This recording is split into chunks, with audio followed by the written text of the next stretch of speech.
The most obvious tank job was just committed last night by the Philadelphia Eagles when Doug Peterson put in third-string quarterback Nate Sudfeld. Nate freaking Sudfeld.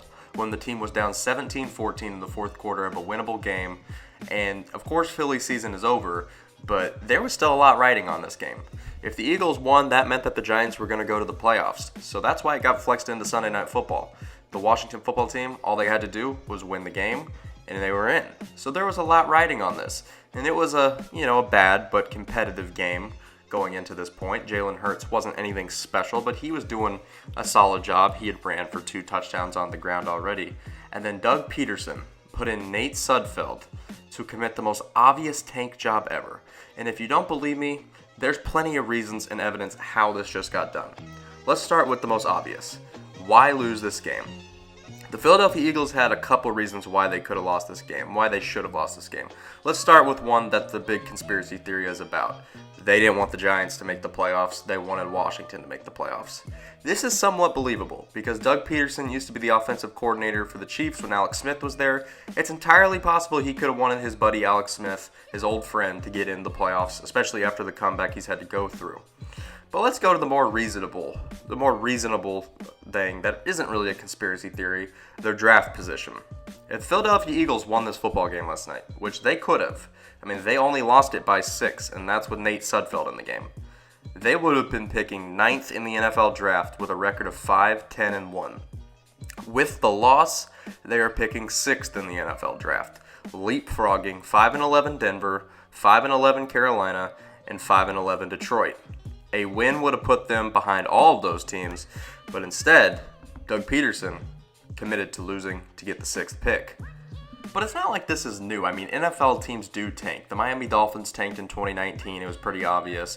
The New York Jets played cover 0 this year on Hail Mary. It was a pretty obvious tank attempt there. And in 2012, the Colts basically tanked their way to get Andrew Luck with the first pick.